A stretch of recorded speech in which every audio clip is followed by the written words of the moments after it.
For those of you who weren't here yesterday, there's a Guatemalan poet. Is he entirely Mayan blood? Che, yeah. Che, and he's done poems, and so Miguel undertook a project for the whole group here to translate these, and some of you helped. We passed out poems, and he's coming toward the end of the project now, and I think we'll publish it as probably the first book of the Minnesota Men's Conference Press. So you may be asked to cough in some money if you want to when we get to publishing date. But it'll be a good step, don't you think so? And give us a few of his poems. This one's called Early Hours. In the high hours of the night, stars get naked and bathe in the rivers. Owls desire them. The little feathers on their heads stand up. And again. In the high hours of the night, stars get naked and bathe in the rivers. Owls desire them. The little feathers on their heads stand up. You're right. Butterflies, traveling flowers with wings of fire. It is a pity they have no perfume. Butterflies, traveling flowers with wings of fire. It is a pity they have no perfume. May time pass through me. I don't want to pass through him.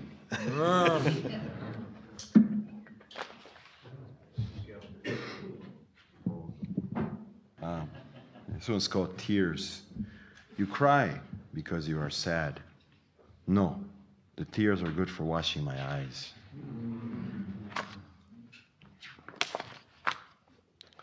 At dawn, we put away the night in old pots, under stones, and in the attics. What was that? At dawn, we put away the night in old pots, under stones, and in the attic.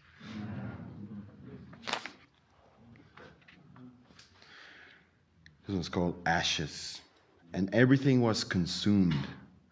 The ashes still burn. The wind cries, searches, knowing that in that place there was a fire. Once more. And everything was consumed. The ashes still burn. The wind cries, searches, knowing in that place there was a fire. Repeat that one again, please. Oh, all right. Oh, all right. It takes a while, but there's a lot in them. And everything was consumed. The ashes still burn. The wind cries, searches, knowing in that place there was a fire.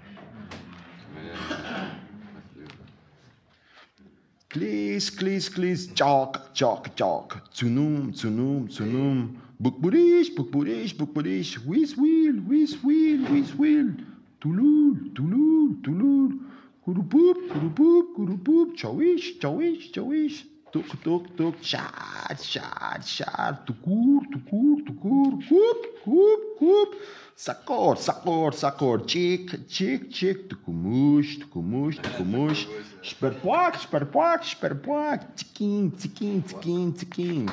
Cuckoo, cuckoo, cuckoo. Chewy, chewy, chewy, chewy. Glee, glee, glee, glee, glee, glee. Chad, chad, chad. See, see. Char, char, char.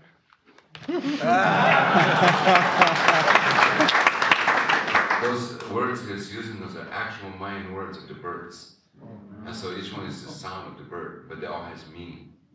So he wasn't just saying sounds. Wow. Those are the actual Mayan words. Tukamush, chia, chia, dok, dok, and all those are names of the mut, and this bird and that bird and the tukuru and all that. So that's what's very cool about it. Yeah. What he told me is that the song, the sound that the bird makes is the name of the bird. Yeah. And so it's like that's. So in Maya, when anything comes alive, it says shinbirubi. It says its name means it comes alive. So the sound of anything is its actual soul. So those are the souls of all those birds, their own sound. And that's also true in some Persian things in which they say the point in writing poems is that you keep saying your name over and over again, but your name is not the name your parents gave you, but it's what your soul says. And when you write poems and so on, you keep saying that words. Isn't that right? Yeah. Saying that sound over and over again. It's good for you and good for other people. That's right. One of Louis Jenkins' poems last year. I'll read one more. This one's called a mutt. Sniffing here, sniffing there, he sits, he scratches. He sees a bitch, licks his chops, follows her and gets lost. Goes into a house, gets doused with water and comes out running.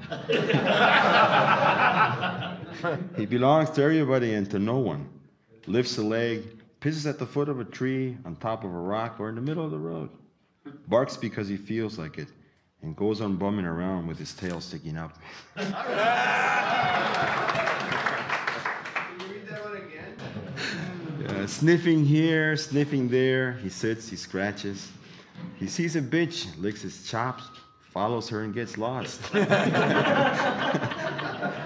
Goes into a house, gets doused with water and comes out running. I know that one. I think we all do. He belongs to everybody and to no one. Lifts a leg, pisses at the foot of a tree, on top of a rock, or in the middle of the road. Barks because he feels like it, and goes on bumming around with his tail sticking up.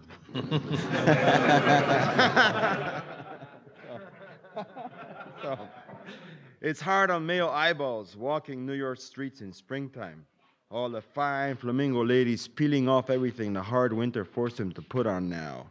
Breasts shook loose from straight-jacketed, layered clothes, overcoats, tease invitations of nipples, peekaboo through see-through clinging blouses reveal sweet things our imaginations need to know to fire mystery. They jelly roll, seduce through silk, short-circuit connections of dirty old men, minding their you-know-what young men too. They fog up eyeglasses, contact lenses, shades. No.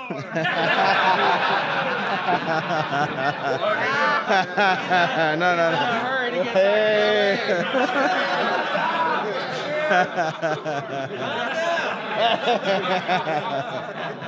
Breathe. Whoa, wait. Breathe deeply. Don't get so excited. Again.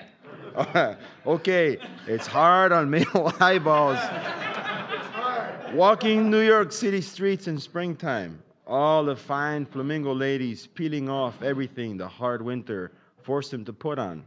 Now breasts shook loose from straight-jacketed layered clothes, overcoats, teens invitations of nipples, peekaboo through, see-through, clinging blouses, reveal sweet things our imaginations need to know to fire mystery. They jelly roll, seduce through silk, short-circuit connections of dirty old men, minding their you-know-what young men. Too, they fog up eyeglasses, contact lenses, shades, and most of these show-enough hope-to-die lovers always get caught without their portable Windex shade cleaner bottles. And so have to go blind through the rest of the day contemplating what they thought they saw.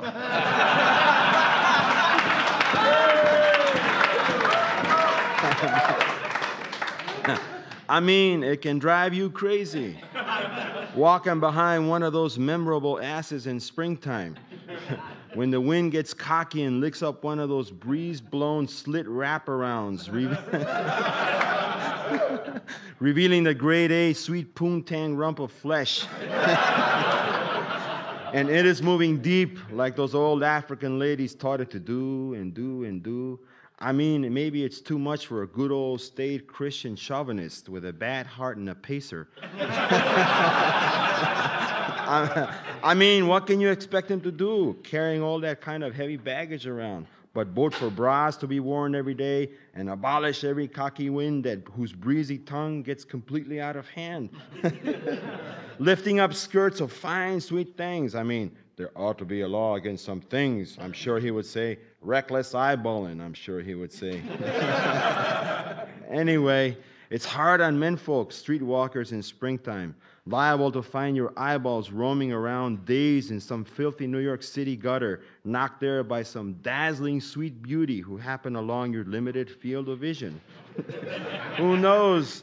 Next thing you know, they'll be making portable pacers for eyeballs. And who cares if you go down the whole 10 count and never pull your act back together again and so become a Bowery street bum, a dazed, babbling idiot going on and on and on about some fine thing lady you thought you saw.